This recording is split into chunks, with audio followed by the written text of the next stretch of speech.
Rescue इस वक्त किया जा रहा है। रेस्क्यू टीम के कैमरे में बच्चे का हाथ जो है वो नजर आया है। तस्वीर भी हम आपको दिखा रहे हैं। बोरवेल में 4 साल का मासूम जो है वो गिर गया है और उसे बचाने के लिए काम लगातार किया जा रहा है। रेस्क्यू टीम जुटी हुई है। बच्चे का हाथ जो है वो कैमरे में नजर आया है। रेस्क्यू में जुटी है सेना और एनडीआरएफ की टीम।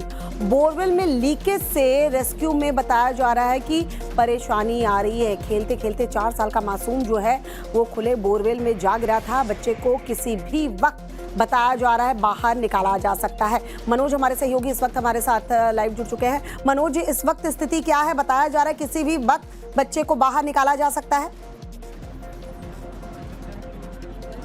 जी बिल्कुल, यहाँ पर तैयारी पूरी है और हलचल हो रही है। लगातार अनाउंसमेंट भी प्रशासन की तरफ से किया जा रहा है। लोगों को कहा जा रहा है कि वो एक तरफ हो जाएं। बच्चे को कभी भी पुल किया जा सकता है। यहाँ पर आप देखिए लेफ्ट साइड में जो एम्बुलेंस है वो यहाँ पर बिल्कुल स्टैंड बाय रखी गई है। एम्बुलेंस में डॉक्टर और तमाम जो मेडिकल सुविधाएं हैं वो यहाँ पर तैयार हैं। और सामने आप देखिए जहाँ पर रेस्क्यू ऑपरेशन चल रहा है वहाँ पर सेना के और एनडीआरएफ के अधिकारी हैं। और जो जानकारी मिल रही है कि बच्चा जो पहले 220 फीट पर था उसको काफी ऊपर तक खींच लिया गया है। करीब 130 फीट तक बच्चा आ चुका है।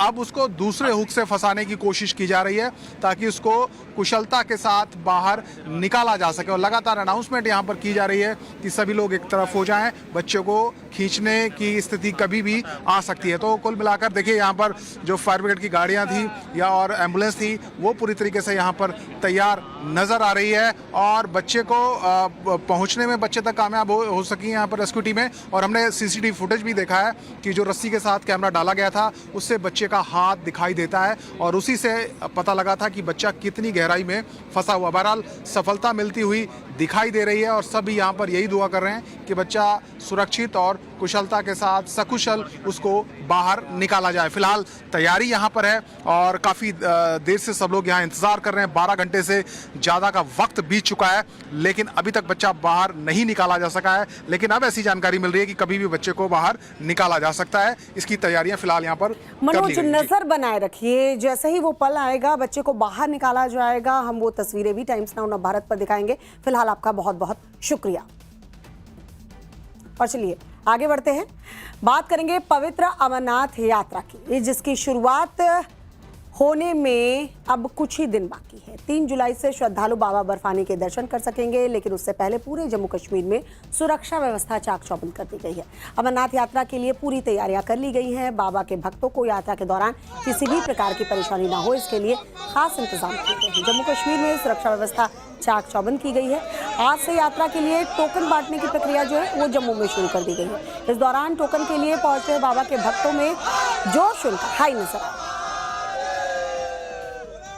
जम्मू से आए हैं सर। हम बनारस से आए हुए हैं। में जा रहे हैं, ऑनलाइन रजिस्ट्रेशन करवा रहे हैं आप। अभी तीसरी बार जा रहे हैं भोलेनाथ की कृपा से और पिछले 2 बार लगातार होके आए हैं हम। इस बार भी हम भोलेनाथ की कृपा से आज पहले जत्थे के साथ जाने के लिए यहाँ पहुँचे हैं। बनारस से आए हुए हैं। बाबा विश्वनाथ की नगरी से आए हुए हैं। ये चौथी बार। हमारा नाम अनिल कुमार, बाबा की नगरी से है। ये दूसरी बार है मेरा लगातार। नहीं, सब दोस्त अच्छे से। यात्रा में किसी भी प्रकार का विघ्न न हो इसके खास इंतजाम भी किए गए हैं। बाबा बर्फानी के यात्रियों की सुरक्षा में किसी भी तरह का खिलवाड़ न हो इसके लिए कई स्तरीय सुरक्षा व्यवस्था की गई है। इसकी प्रभावशीलता को परखने के लिए जम्मू कश्मीर पुलिस ने अर्धसैनिक बलों के साथ मिलकर मॉक ड्रिल भी की। श्रीनगर के पठान चौक बेस कैंप में बने नए यात्री निवास में आतंकवाद रोधी मॉक ड्रिल का आयोजन किया गया था। साथ ही सुरक्षा व्यवस्था की तैयारियों का जायजा लिया गया। ऑनरेबल एलजी साहब ने खुद भी दोनों बेस कैंप्स पे रिव्यू किया है, चाहे वो नुनवान हो चाहे बाल्टाल हमारा बेस कैंप हो।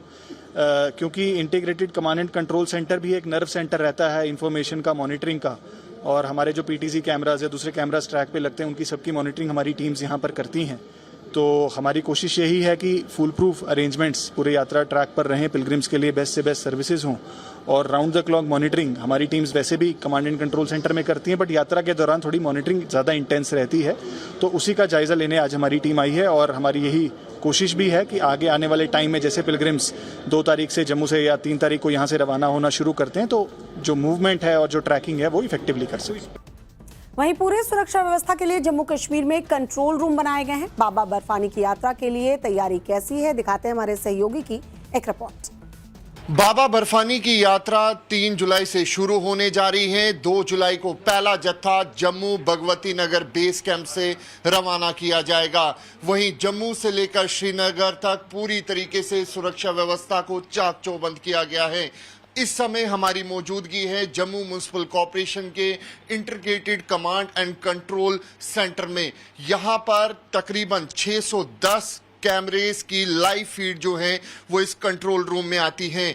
इस पूरे शहर में किस तरीके से सीसीटीवी कैमरेज लगे हुए हैं उसकी पूरी यहाँ पर जो कंट्रोल रूम है वो यहाँ पर मॉनिटर करता है। उसके साथ साथ आप तस्वीरों में देख सकते हैं ये भगवती नगर बेस कैंप है जहाँ से पहला जत्था जो है वो यहाँ पर रवाना किया जाएगा। हमला कर देंगे, मिसाइल मार देंगे, एटम बम दाग देंगे, साल भर से पाकिस्तान के हुक्मरानों का यही टेप बज रहा है। लेकिन अब इस्लामाबाद के हुक्मरान जहनी तौर पर बीमार हो चुके हैं। जी हाँ, पहलगाम टेरर अटैक के बाद भारत ने सिंधु जल समझौते को ठंडे बस्ते में डाल दिया था। अब पाकिस्तान के एक मंत्री ने पानी रोकने पर हाथ काटने की गिदड़ भभकी दी है। सवाल ये है, क्या पाकिस्तान की इतनी हैसियत भी है? पानी के लिए तड़पते पड़ोस के मुल्क के आतंक वाले पाप को परत दर परत सामने रखती सुपर एक्सक्लूसिव रिपोर्ट दिखाते हैं, देखिए सर।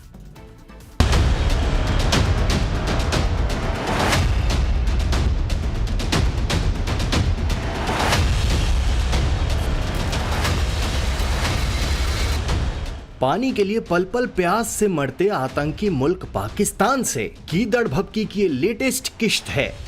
इस शख्स को देख रहे हैं, नाम मुसादिक मलिक है, पाकिस्तान का मंत्री है, बड़ा ओहदा है, लेकिन जुबान और जुबान से टपकने वाला जहर पाकिस्तान के पाले पोसे दहशतगर्दों की ही तरह है। ये मुंह और मसूर की दाल, पाकिस्तान के फर्जी हुक्मरानों पर यह कहावत सटीक बैठती है। वैसे मुसादिक मलिक ही नहीं, पूरा पाकिस्तान बिन पानी बिलबिलाया हुआ है। मलिक से पहले पाकिस्तान के रक्षा मंत्री ख्वाजा आसिफ भी जंग की गिदड़ भभकी दे चुका है। जंग के मैदान में हर बार मार खाता है, लेकिन जिन्ना का मुल्क बाज नहीं आता है। वैसे शरीफ खानदान हो या मुनीर के प्यादे हों, ऐसी गिदड़ भभकियां देते रहते हैं। लेकिन सिंधु जल समझौता रद्द होने के बाद पड़ोस के आतंकी मुल्क की हालत ये हो चुकी है कि पाकिस्तानी सीवर का पानी जमा कर रहे हैं। यकीन न हो तो खुद देख लीजिए। सोशल मीडिया पर वायरल ये वीडियो कराची के लियारी इलाके का बताया जा रहा है। वैसे लियारी ही नहीं, कराची का कोना कोना पानी के लिए तरस रहा है। ये जिन्ना के आतंकी मुल्क की करतूतों का नतीजा है, जिससे पाकिस्तान प्यासा मरने को मजबूर हो चुका है। और ये तो सिर्फ ट्रेलर है, आने वाले वक्त में पाकिस्तान पानी खोजते खोजते पाताल में समा जाएगा, क्योंकि सरकार फैसला कर चुकी है कि भारत के हिस्से का एक बूंद पानी भी पाकिस्तान नहीं जाने दिया जाएगा। जब ये निर्णय माननीय प्रधानमंत्री मोदी साहब ने लिया है तो उसको एक भी बूंद पानी नहीं जाए, उसके लिए पूरी कोशिश चल रही है। उसके अंदर भी माननीय प्रधानमंत्री मोदी साहब के निर्देश के साथ माननीय गृह मंत्री अमित शाह साहब भी उसके ऊपर ध्यान दे रहे हैं और हम लोग वहाँ पर काम कर रहे हैं। मुझे लगता है कि जो काम चल रहा है तो समयबद्ध तरीके से वो काम चल रहा है और एक भी बूंद पानी नहीं जाएगा। केंद्रीय जल संसाधन मंत्री सीआर पाटिल कई बार साफ कर चुके हैं कि सिर्फ 2 साल का वक्त है, जिसके बाद सिंधु नदी का एक बूंद पानी भी पाकिस्तान नहीं जाने दिया जाएगा। आखिर भारत ऐसा क्या करने जा रहा है जिससे पाकिस्तान में हाहाकार मचा है? 1960 के समझौते के तहत जिन पश्चिमी नदियों यानी सिंधु, झेलम और चिनाब का पानी पाकिस्तान को मिलता था, भारत अब उसमें से चिनाब नदी के पानी को डाइवर्ट करने की महायोजना पर काम कर रहा है। चिनाब नदी को ब्यास नदी से जोड़ने के लिए लगभग 8.7 किलोमीटर लंबी भूमिगत सुरंग बनाई जा रही है। प्रोजेक्ट की अनुमानित लागत 2352 करोड़ रुपए है। इस सुरंग के जरिए सालाना करीब 19 लाख एकड़ फीट पानी ब्यास नदी में भेजा जाएगा। खास बात यह है कि निर्माण का काम तेजी से किया जा रहा है और यही सोचकर पाकिस्तानी हलकान हुए जा रहे हैं। पाकिस्तान ही नहीं बल्कि दुनिया जिन्ना के आतंकी मुल्क के बर्बाद होने का इंतजार कर रही है, जिसकी शुरुआत भी हो चुकी है। पहलगाम हमले के बाद समझौता सस्पेंड होने के बाद पाकिस्तान में सिंधु नदी रेगिस्तान की शक्ल ले चुकी है। खुद देख लीजिए। जिस तरह जिन्ना के मुल्क की करतूतें हैं, उससे एक न एक दिन पाकिस्तान का ऐसा हश्र होना ही था। लेकिन जिस संधि के सहारे पाकिस्तान मुगालते में रहता था, जो 7.5 दशक में नहीं हो पाया, वो कैसे प्रधानमंत्री मोदी के एक फैसले से हो गया, ये भी जान लीजिए। साल 1960 में भारत और पाकिस्तान के बीच साइन की गई सिंधु जल संधि भारत और पाकिस्तान के बीच 6 नदियों सिंधु, झेलम, चिनाब, रावी, ब्यास और सतलुज के जल बंटवारे को लेकर थी। इन नदियों में से पूर्वी नदियों रावी, ब्यास और सतलुज का पानी भारत के हिस्से में आया है, जबकि पश्चिमी नदियों सिंधु, झेलम और चिनाब के पानी का ज्यादातर हिस्सा पाकिस्तान को मिला। ये डील सिर्फ और सिर्फ पाकिस्तान की सुविधा को ध्यान में रखते हुए की गई थी। इसमें पाकिस्तान का फायदा ही फायदा था। हालत ये थी कि भारत से बहकर पाकिस्तान जाने वाली नदियों में बाढ़ आए तो हम अकेले झेलते थे, और पानी कम भी हो जाए तो हम सूखा झेल कर भी उनके यहाँ पानी भेजते रहे। खास बात यह है कि 4 जंग होने के बाद भी इस संधि को स्थगित नहीं किया गया, लेकिन पहलगाम हमले के बाद सरकार ने ट्रीटी को ही टाटा कह दिया, और तभी से पड़ोस के आतंकी मुल्क में मातम है। ये वही पाकिस्तानी हैं जो साल भर तक पानी रोकने की गीदड़ भभकी देते थे, अब मिन्नतें कर रहे हैं। पाकिस्तान इंटरनेशनल कोर्ट से लेकर दुनिया की हर चौखट पर गुहार लगा चुका है। जमाने भर से खैरात मांगकर जिन्ना के मुल्क का चूल्हा जल रहा है। आधे से ज्यादा पाकिस्तानियों की थाली से नून तेल पहले से ही गायब है। अब पानी भी नसीब नहीं होगा, लेकिन डेंगे हाँकने में पाकिस्तानी पीछे नहीं रहते। वैसे सिंधु जल संधि के स्थगित होने के साल भर से ज्यादा वक्त गुजर जाने के बाद भी पाकिस्तानी जानते हैं, मानते हैं कि इस्लामाबाद में बैठे शरीफ खानदान हो या फिर रावलपिंडी वाला मुल्ला मुनीर, किसी से कुछ नहीं होने वाला है। पड़ोस का आतंकी मुल्क बूंद बूंद को तरसने वाला है। ब्यूरो रिपोर्ट, टाइम्स नाउ नव भारत।